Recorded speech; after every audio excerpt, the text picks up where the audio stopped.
purpose of doing marketing is to create irrational, emotional, and psychological bonds with a product, a political candidate, whatever it might be. Irrational and emotional, psychological and emotional bonds that create intangible value for the brand. Okay? Apple's a great example of this. Is crypto marketing fundamentally broken? In this episode, we hear from JB from Scribe, one of the sharpest minds in Web3 storytelling, to unpack why most crypto marketing fails. So if you're a founder, marketer, or investor trying to stand out in a sea of sameness, this is your masterclass. So tap in, subscribe, and share with your team so we can all fix Web3 marketing. Let's get to it. Realize the title of this is a bit clickbaity, and you've probably seen stuff like this before. This is something that my colleagues and I at Scribe truly believe, that crypto marketing is broken fundamentally. And the goal of doing talks like this is to make a real fact-based case for that. There's going to be a little bit of armchair psychology, a little bit of my opinion, for lack of a better term. But we're going to try to keep this to be really, really fact-based in terms of why this thing is broken, why it matters. And at the end here, we're going to give you some tangibles about how it can be fixed. And it's really simple. It's doing the basic fundamental marketing, or marketing fundamentals rather, that have literally been around, practiced, studied, researched, data backed for 160 years. And they're just not being done. And we'll get into that in this particular field. Okay. So before I jump into that, I want to make a very large caveat, especially since this is being recorded. Okay. So I'm going to speak about a $3 trillion industry, and I'm going to use the word marketing and say marketers in Web3, and I'm going to speak in broad brush generalities in plain English, just for the sake of being able to do this in 40 minutes and to have it be, as understandable as possible. What I and my colleagues and I at Scribe are not saying is that every Web3 marketer is bad, that every agency in Web3 is bad, that we or myself are somehow better than, okay? We obviously think we have one hell of a team at Scribe.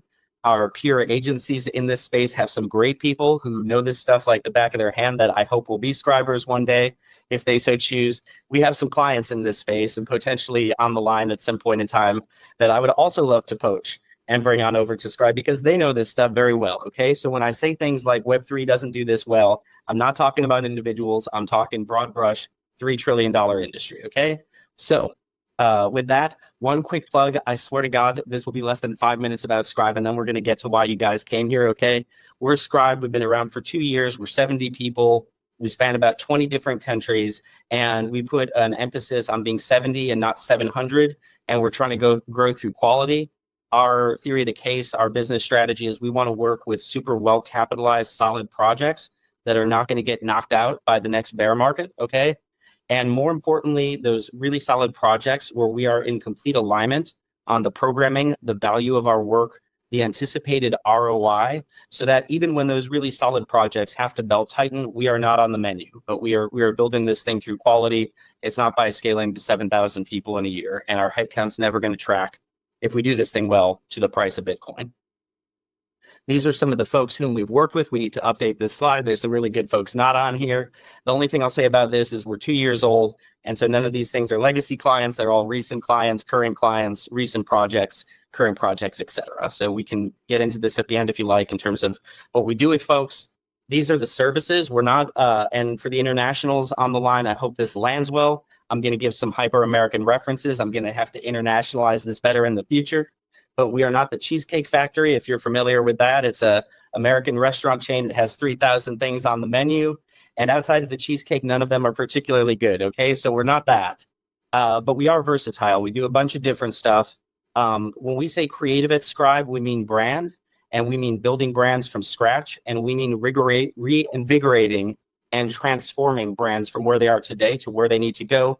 We'll talk about the concept of brand as it's used in Web3, because it's very misunderstood. We also have, and we have some of our creative team on the line, a great in-house production team. We have artists. We can do video, animation, illustration, graphics, et cetera, all produced in-house. PR, we're going to use the Web3 definition of PR, media relations. We say pages and stages. working with earned media, typically not paid for, to get our clients in the media outlets and on the conference stages that matter most to them. Lastly, digital. If anyone here on the line has a better name for digital, we are very open to that. A way that we talk about digital is really the management of digital content distribution channels, such as social media, such as community management platforms like Discord and Telegram, such as paid advertising done primarily on digital, but elsewhere too. And as an aside, paid advertising is a super underutilized resource that crypto, I understand some of the regulatory concerns and all that and some of the blockers there, but there's so much paid digital out there that crypto is not currently taking advantage of as well as we could. So the last bit about us, everyone at Scribe is crypto native. And so the benefits to our clients, the obvious one that you guys know, if you've had the experience working with agencies that don't know about crypto on the onset, or people who are in-house who are learning about crypto, everyone has to go through this transition, but clients do not enjoy spending 2 months of their fee for their account team to learn about this industry to a sufficient level to do great marketing work. And so we don't have to worry about that. I would say more importantly, though, we know this industry really well. We know marketing in this industry, and hopefully you'll agree a little bit with that at the end of this presentation really well. We think we have diagnosed a lot of the problems here, and we can get clients out of doing the same thing as everybody else, which, as we'll talk about, is the exact opposite of what needs to be happening here. Everything we do is customized. And what we promise clients, and we ask them to test us on it, is that when we give you a proposal, you should know that this is for you, and you should know that we cannot give this thing to whomever we're speaking to next because it is not going to make sense for them. And there's other agencies out there, and sometimes this isn't even a bad thing. They're just super specialized. They do one thing really well. But if all you do is one thing, whether it's we build websites or we do media relations, whatever it might be, you're kind of giving the same white t-shirt to every single customer in your fashion store. And for some people, that white t-shirt's going to look great. It's Tom Cruise and Top Gun. And then sometimes you're going to put a white t-shirt on a guy that looks more like I do. And it's like, I don't know about that. You know, maybe the pink hoodie for JB. And JB's going to be looking for a new agency because it's just not the right thing, you know, and everything we're going to do is custom. And then last thing, we optimize. So because we do different things, because we look at data, we are unafraid 2 months into a remit to say, hey, we put this program together, strategy good. We're executing it on Discord and LinkedIn and media relations. Okay, those are the channels. Media relations, even though, we can get into what kind of data. Sure. Give me 1 second, then I'll hit that one on the head. Even though we're doing good work with media relations, we're getting the placements in the target outlets and we're getting the message penetration and the team's doing good work. It's not moving anything with regard to your business metric, which is TVL, right? And so therefore, let's get the heck out of that channel. Let's cut it. Let's repurpose it to this, or maybe you'll just get a lower bill from Scribe in the coming months, right? But everything is optimized. We don't need to be married to programs that are not working or tactics, individual tactics that are not working. And that's quite different again. So in terms of what kind of data, please AI. What would can you elaborate on that, Matt, when you say please AI? Yes, I can't. Hello, everyone. So there's a large movement everywhere, but especially in the Web3 space to use AI in lots of different ways. One of the things that we're doing with our AI partners is to evaluate transactions, wallet transaction data inside the Cosmos. They're bringing that capability over from the Ethereum world. But one of the things that we want to look at is optimizing a precision targeting type of capability with AI. And I'm asking, are you using AI already to do that? No, we don't. We will hook up to stuff like that in terms of essentially what we're going to do, whether it's AI or not, whether we are doing the measurement or we're collaborating with the client's in-house measurement team. There's essentially two broad buckets that we're going to look at. Number one, most importantly, what are your business goals, right? Are you trying to get, new wallet acquisitions, new users of the wallet, for example? Are you trying to get TVL? Are you concerned about this, that, or the other, whatever it might be, okay? And then on the other side, we're going to have the custom comms program that is going to be tailor-made to have more new wallet users, okay? And there's always going to be a lag time between having things in market and seeing an uptick in the new wallet users. But we are going to marry with a priority on the business metrics with the comms metrics, and we're going to do our very best to come up with correlations there. The only thing that I'll caution people on, particularly if you're a startup, understand that when you are just starting to do this, if you are literally just coming out of stealth, or you have only been doing this for a year and you have not worked with an agency like Scribe, okay? And you don't have 5 years of marketing data to look at as a baseline, understand that you are going to be in the baseline setting business for 6 months, a year, 2 years before you can accurately evaluate in a scientific way what does good look like. It doesn't mean we don't track that stuff for everybody. We do. But, for example, we work with one of the oldest and most established wallet brands in crypto, okay? They have 8 years of really pretty decent marketing data on this is what normal looks like for us. This is what a really good marketing program looks like as it relates to our key metrics. On that stuff, we can be pretty scientific from day one, but a lot of startups get tripped up because they're like, okay, what can I expect from this from an ROI standpoint? And it's like, dude, you've never done this before, okay? But, the honest truth of it is you're going to be in the baseline setting business before we can give you a scientific answer. The next best thing we can do is we can do competitive analysis where we say, here's your peer set, and we can do our best to come up with ROMI, which is return on marketing investment. So what did the peers do from a marketing standpoint, and what was the uptick? If we can get the information, open source is very helpful for that. And we can try to do competitive analysis and say, based on these comps, this is what good looks like, but they're not you. You know what I mean? Does that make sense? Yeah. Absolutely. That was an A++ answer. Well done, sir. Oh, thank you. So happy my team's on the line because I don't get that internally, like when we all talk. So this external validation is fantastic. Hey team, give JB a raise and the day off. Oh, this is good. I'm just going to do this from now on. All right. So marketing, when done at its highest form, and you're going to hear a lot about Apple, okay? The purpose of marketing in the non-Web3 world, the widely understood purpose of doing marketing is to create irrational, emotional, and psychological bonds with a product, a political candidate, whatever it might be. Irrational and emotional, psychological and emotional bonds that create intangible value for the brand, okay? Apple's a great example of this. What this looks like is that anybody with a Twitter account or anyone with the capability of purchasing a billboard outside of Denver can accomplish this first bucket here. Top line awareness, okay? Top line awareness is not marketing. It is top line awareness. The question is, what do you do with the top line awareness?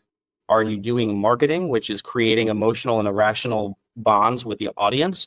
Or are you giving the audience information and saying, hi, we're Scribe, right? Those are two different things. When you do marketing really well, you are able to take as many people as possible down this continuum. And that's the name of the game. I want to take as many people down this continuum from, oh yeah, I saw that billboard. I know what that is. To, oh yeah, I'm super interested in that. Yeah, I just read a bit about the project, about the coin. I didn't buy a lot of it, but yeah, I'm super interested in that.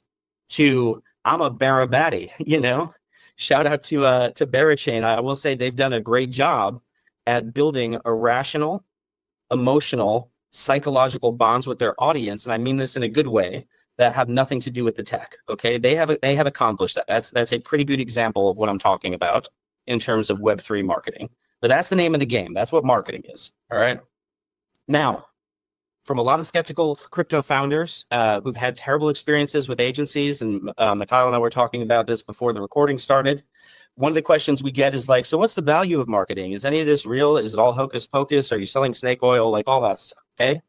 Brand value is real value.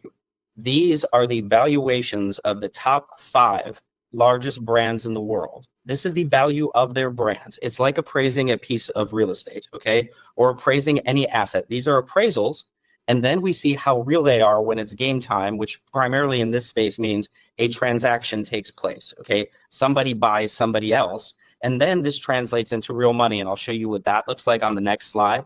But just so you know, if Samsung decided to buy the Apple brand with the express purpose of flushing it down the toilet so they never have to see Apple again, which might be a pretty good idea if antitrust would allow it, okay?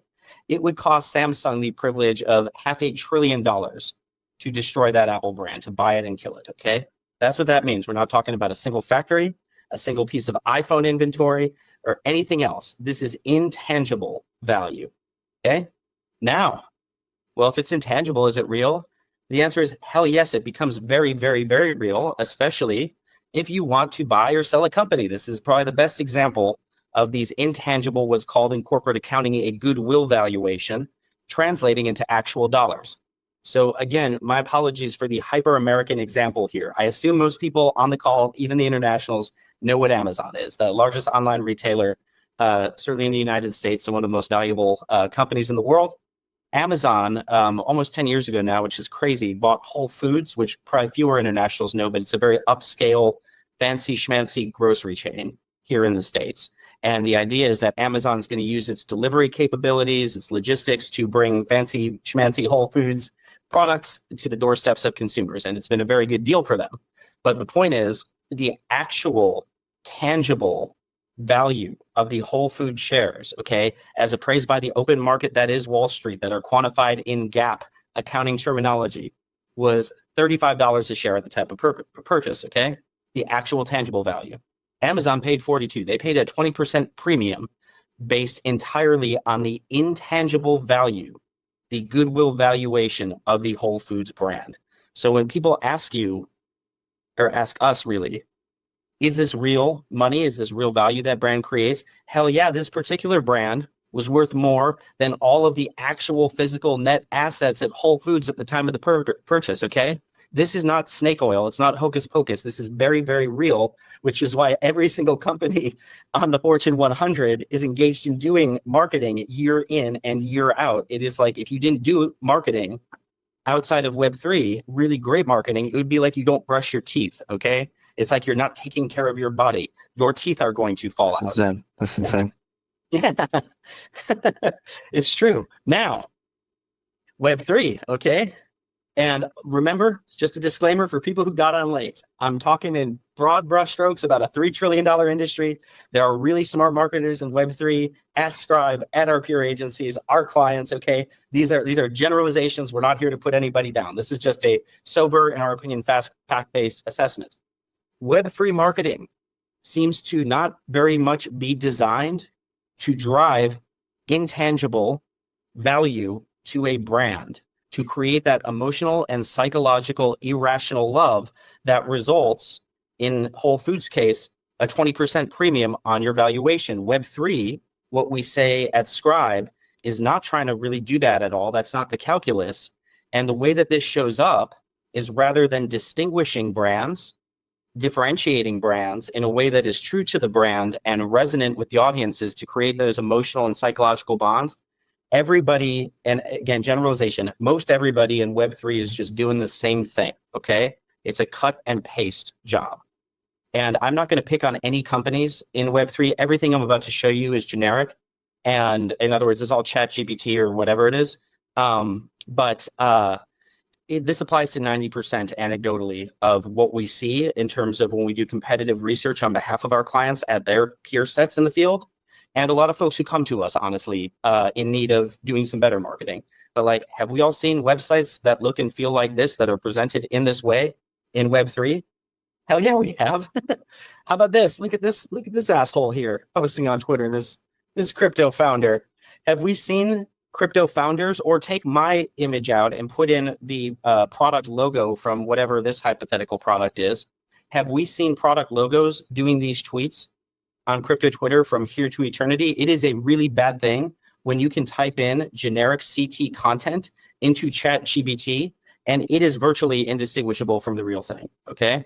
And if you want to try a thought experiment to see if somebody is doing social content well, the thought experiment is you take the brand, you take their nearest competitor, you switch the logos, and you see if you can tell the difference in terms of who is saying what and how. And I'll save you the actual thought experiment. Again, 90% of the time, the answer is everybody's doing the same thing. That's the answer, okay? Have we seen this guy before? Yeah, we have. Have we seen people get up at crypto panels and talk about throughput before? I believe we have, okay? Now, again, just to be clear, and I have a sense of humor and it's a bad one, okay? So don't take this the wrong way. There's tremendous value in getting clients on the stage at Token 2024 to token 2049 rather, to participate in a panel that's hopefully not women in math with a bunch of dudes up there. But there's tremendous value in doing that, okay? There's tremendous value in putting out engaging social content that occasionally can involve a Pepe. We just ask our team to please, if you're going to use the tropes, just use it in a way that works for the brand, that brings something new to the party, okay? There's a ton of value in this. There's a ton of value in having great websites. That's like literally what we do. All of these things are great things to do. The problem is how they're being done. All right. Does that make sense? And here you are with another trope. This is the end result. Okay. The sea of sameness. Why does it matter? Why does it matter? It matters because this chart is thoroughly unimpressive.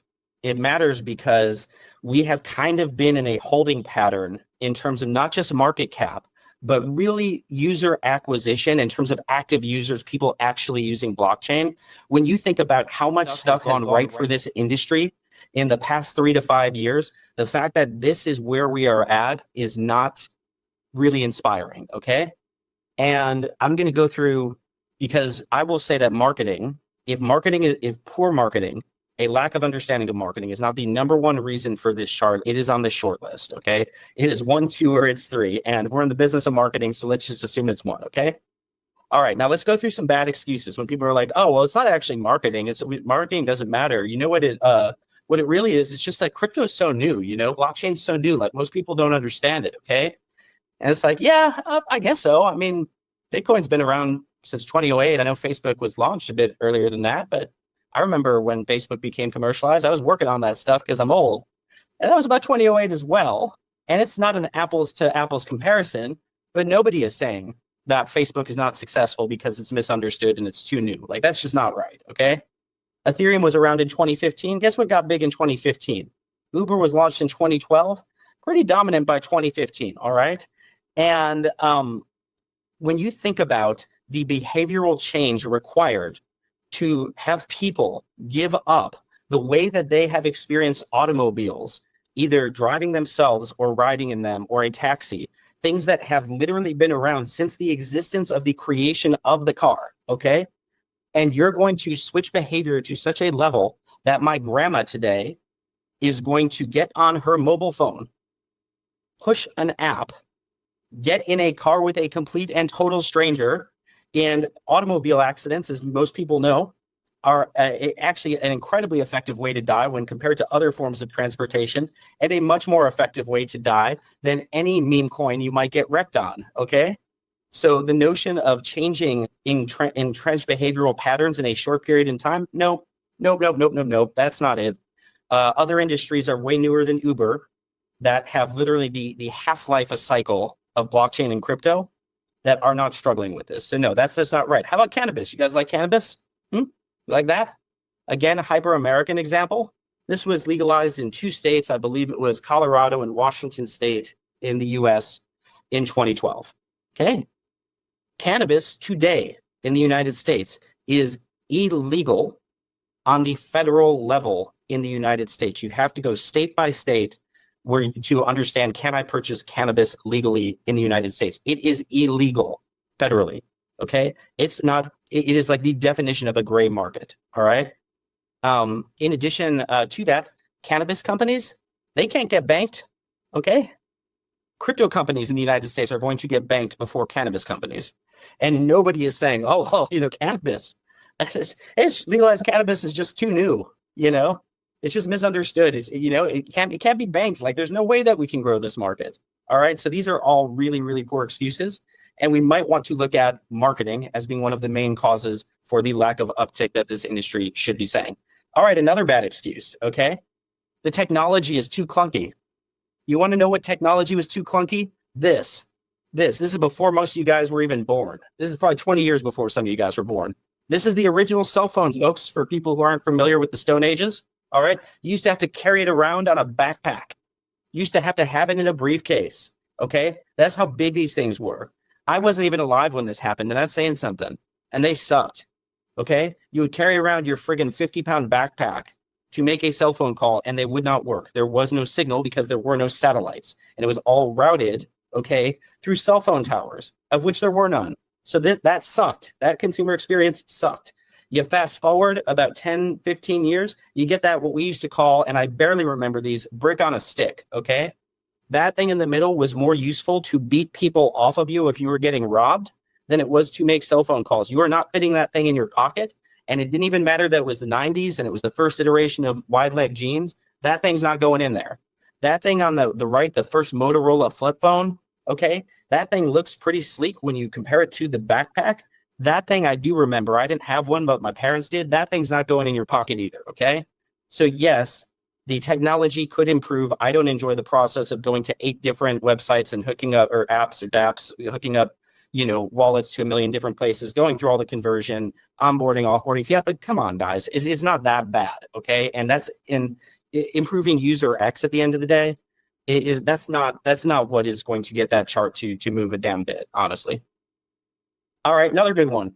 Well, guys, once traditional finance finally understands crypto, okay, and they have regulated vehicles to get into crypto in a way that they're comfortable with, maybe even things that are approved by the SEC here in the United States, the floodgates are going to open and that chart is going to explode. This is kind of a big deal. That just happened.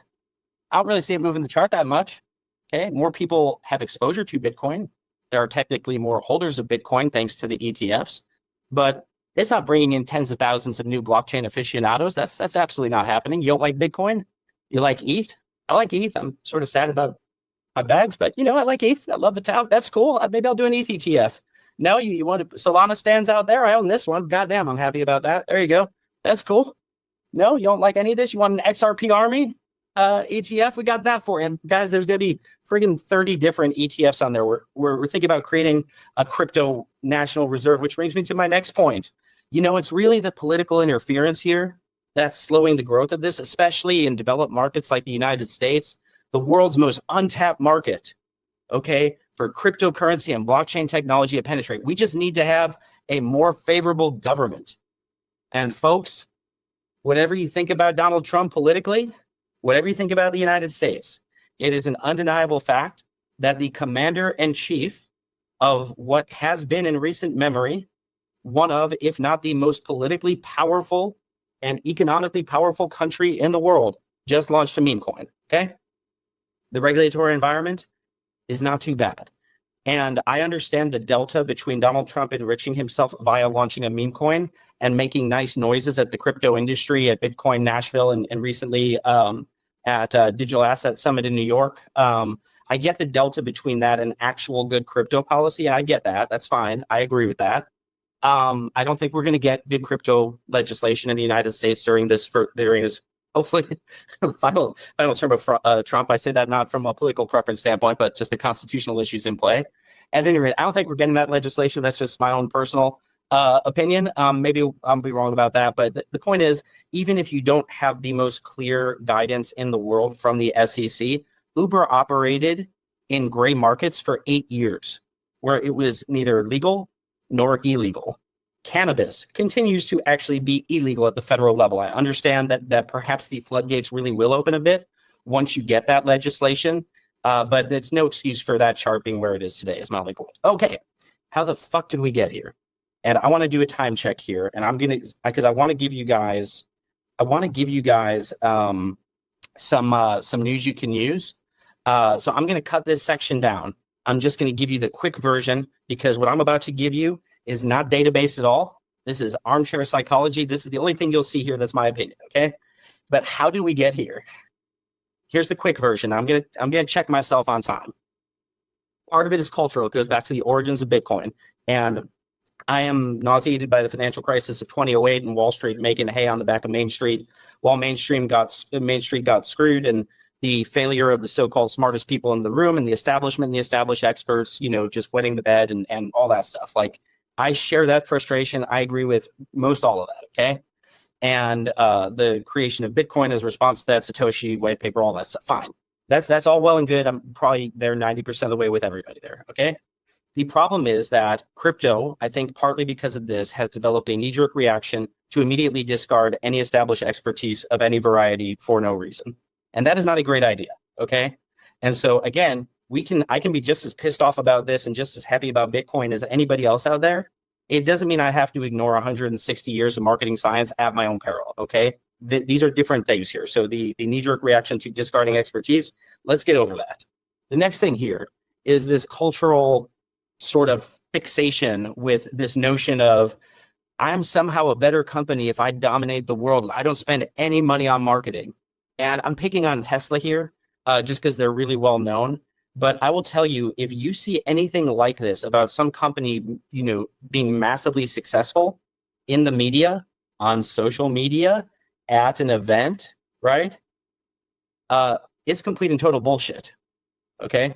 This is complete and total bullshit.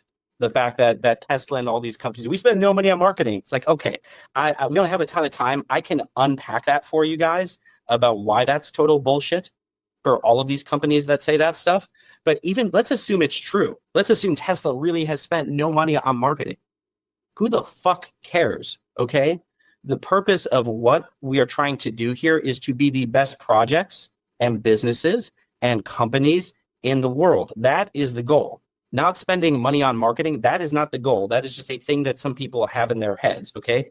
Nobody gets a blue ribbon for not doing marketing and being successful, okay?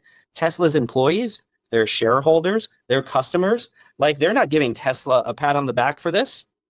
It doesn't matter to them. It matters to the egos of the founders of Tesla and other people like that to be able to pound their chest and say, look at how great we are. We didn't even do marketing. Is Apple somehow lesser than? Because they do marketing really, really, really well, does that make them less cool? Does it fucking matter? No, it doesn't. This needs to stop, okay? This thing here, I'm going to go really fast, but the one thing I'll say about this, so many marketing programs wind up on the cutting room floor.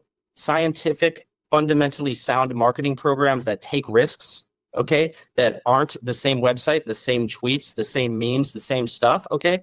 They wind up on the cutting room floor because people are scared. Typically, executives are scared, or founders are scared. And I understand that fear. And I'm 41 years old and I did not grow up in the age of cyberbullying. I got to experience that about 5 years ago when I joined crypto Twitter. Thank you. That's fantastic. Love that. Love that. Gift that keeps on giving. But the psychological damage that so many people in this industry have suffered from cyberbullying, it leaves holes in them. It scars them in ways that they don't fully comprehend. And so it gets to a situation where a founder will literally risk their livelihood, their family's livelihood, their home, their reputation in the industry to pursue groundbreaking technology, push the boundaries of what's possible with a 90% chance of failure rate. If you look at the failure rate of startups and super high risk tolerance, I admire the shit out of a lot of those people, a lot of our clients, okay? But yeah, a marketing campaign that might get made fun of, nope. That's a bridge too far. And a lot of it goes back to cyberbullying, okay? That I actually do have research on. But that, guys, I get it. I so get it. That needs to change. And what you have to do when you're doing a marketing campaign, just like me here, if my team at Scribe, as I'm a higher up at Scribe, if they came to me with a campaign that I did not like personally, that made me cringe, if they had it backed up by data and it was fundamentally sound with high odds of success, I'm going to let it rip because I have to, because that's the point. The point is not to make me happy and comfortable and deal with my psychological wounds from cyberbullying, okay? It's to be the best company on earth, and this is going to help us, and we need to let it rip. And it is a risk, but it's a tiny little risk compared to what you're already doing, if you're your average crypto founder out there, okay? All right, last thing here, and Mikhail, this was what we were talking about earlier. We get so many clients at Scribe who are kind of rebounding, if you will, from another agency that did not do a great job, or an in-house person that did not do a great job. And I just want to unpack why that is, okay? And why that is that it is very difficult to recruit top senior talent in this business. The CMO at Apple, okay, is making 50,000 bajillion times more than I am from a salary standpoint. They have Apple stock. They get to work on the most cutting-edge marketing programs in the entire field. It is the Mount Everest over there. They get to do stuff with Pedro Pascal wearing AirPods, dancing around, doing music videos with Spike Jonze. Like, that's a pretty good gig, okay? And unfortunately, where Scribe is at now, we're not able to do all of that. Maybe 5 years, maybe we get to do some of it. You know what I mean? So there is a lack of senior talent. The junior people in this industry, and I'm not just pandering to a couple of folks who are have less professional experience than I do from my team on the line here, but the junior people in this industry who do marketing are just as talented and good and as much potential as anywhere else. It's not the junior people, okay? that are the issue, because that's what we always hear. The teams are too junior. Well, the way that organizations typically work is a pyramid structure. They're built. Most all organizations are built with having a ton of junior people. The problem is, in most organizations on the top of the pyramid, there are senior people. And those senior people get to teach the junior people, and the junior people get to fail. And they have that safety net of the senior people where they get to learn and develop and fail. And the senior people come in and they make it okay, and they make sure that at the end of the day, the juniors are developing and the program is really good when given to the client. And crypto looks like that. There are not a lot of senior people. I'm the oldest person in the history of this industry that does marketing. Nobody understands anything that I say, okay? No one knows what the 90s are. And it's just something that I've accepted as a fact. I deal with it. I get made fun of. But there's just not a lot of old people running around here who've been doing this for 30 years. The CMO of Apple's not coming. All right? And so at its core, we're putting people, most of them very young, in positions that they're ill-equipped for, without any safety nets, without any training. And this is true for agency founders as well. Your average agency founder here is like 10 years younger than me, maybe even younger than that, with 5 years of professional experience. And if they were going to work in an established agency, they would be a junior or mid-level person. And here they are the most experienced people at their agency, okay? And I admire the hell out of those people too, right? For doing things like that, for founding companies like that. But that, at its core, that is the reason why so many people have bad experiences here with crypto marketing firms is just not a lot of senior people running around with experience to help the junior folks develop. That's the answer, okay? Now, news you can use, okay? I've put here, and I will send you guys this, or it's on a recording, whatever. But this is probably the most important thing here. And thank you for indulging my armchair psychology about why things are the way they are for the last 5 to 10 minutes, okay? But these are the things that you should have front and center for when, even if you're not a marketing person, these are the questions you should be asking the people you hire, if you're going to hire marketing in-house, or the agency that you are evaluating. Do they understand these very fundamental things, okay? The first one, this is communications and marketing 101. Audience. Understand the audience really, really, really well. That's where it starts.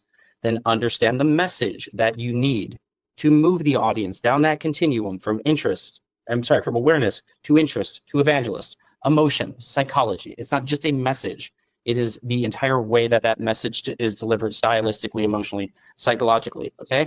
Then, my friends, we get to the channel, okay? Typically, the way that this works, not just in Web3 marketing, by the way, there's a lot of folks out there in the broader world that work at really great companies and big agencies and all that stuff that don't understand this. Most of the time, folks will come to us and they'll be like, I need a Twitter program. I need to be on CT. It's like, okay, got it. But like, why? What are we trying to do? Like, what is the business metric that we're trying to move here, right? Ultimately, what's the audience that we're trying to reach? And it's just the default. It's the sea of sameness. Why do I want to be on crypto Twitter? Because everybody on crypto is on Twitter, so I should be on crypto Twitter. Well, that, my friends, is not necessarily true. Because if your audience is not on crypto Twitter, you actually probably don't need to be on there at all, right? There's actually probably like 18 different channels that are going to be more effective. I want an event. Okay, cool. You want to throw an event? That's cool. Like, what are we doing? I want to be in the media. I want to get in the Wall Street Journal. I want to be in Coindesk. Okay, that's cool. Everybody starts with the channels. Do not do that, okay? Don't do that. Do not start with the channels. We start with the audience, okay? And there's a bit on this that I'll give you there. Okay, at the end, just to wrap it up. Brand, okay? I'm going to go through this quick. Brands, again, emotional and psychological connections to the audience, okay? The brand, Apple, needs to be in the middle. It needs to be the most important thing in your marketing campaign, the brand. The things on the outside, Discord, media relations, social media, these things are interchangeable parts based on your audience. They are the channels. They are not at all the most important things. You can switch them in and out, and you can optimize them. And again, you can recover from, I thought we needed to be on Discord. We actually didn't. You can recover from that. You can't recover from, I'm not building a brand effectively. You're done, okay?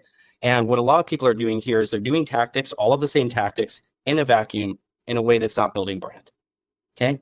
Don't do that. Bad idea. Brand. All right. In Web3, brand means visual identity. It means logo, color palette, icons, fonts. Okay. That's what brand means in Web3. That is actually called visual identity. Visual identity is super important. We spend a lot of time, and we have some talented people on the line here who do amazing, hi, man, what's up? Who do amazing work with visual identity. Visual identity is about 20% of the game. 80% of the game is brand, the non-visual elements of the brand, okay, that are complemented by the visuals to create emotional psychological connections. So Batman, okay? Batman is a hero. Apple is a hero brand. How did Apple become a hero brand? Okay. How did Batman become a superhero? I love the bat suit. It's super cool. The bat suit's super helpful.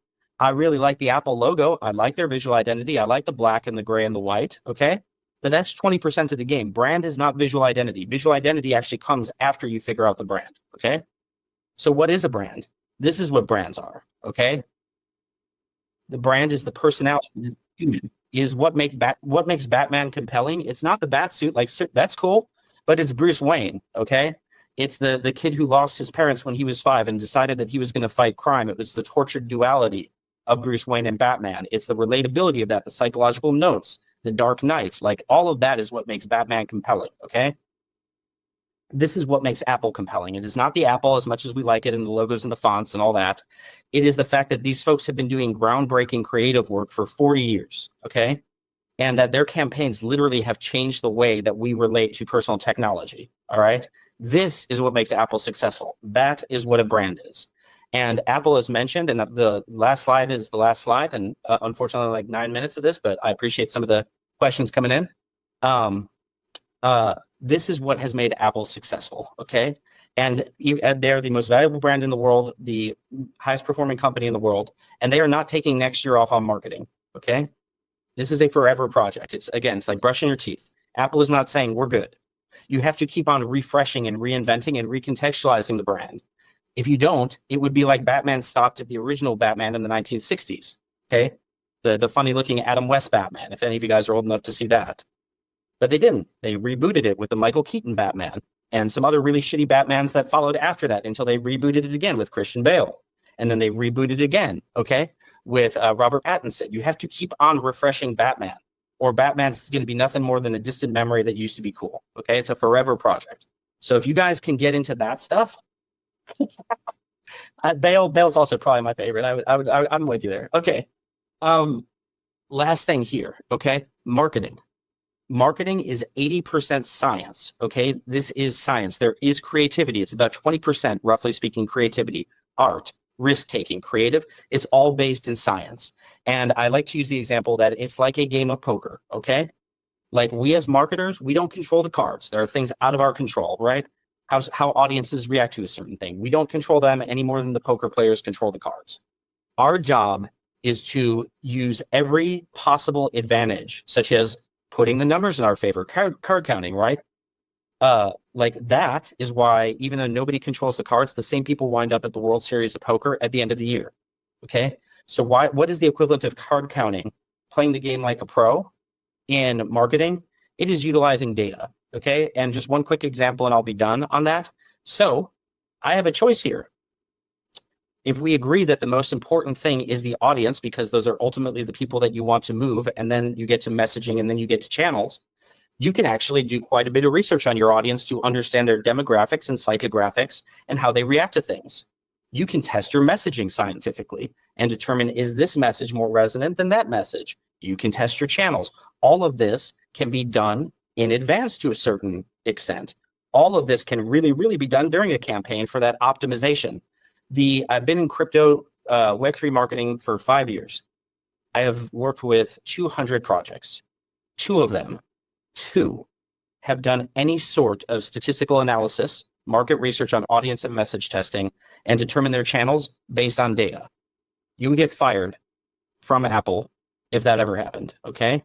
And we have to start playing this game like professionals so that it's not just my experience as JB and my opinion about things that guide your entire marketing program. Like, I'm all right. I'm not as good as data. You know what I mean? My opinion is not the same thing as counting cards. All right. So if you guys can remember that stuff there at the end and use some of that in terms of how you are evaluating candidates, you are going to be so far ahead of the game and you are competing against nobody. That's the good news here. Okay. Just by doing some of this stuff. Okay. You're not trying to take down McDonald's. You're taking down that sea of sameness that we talked about. You implement some of this stuff, huge competitive advantage. On a macro level, that chart looks a hell of a lot different. I hope in 5 years, we're doing a lot more of this stuff and that chart looks a hell of a lot different. So only 5 minutes, I'm done. And thank you guys.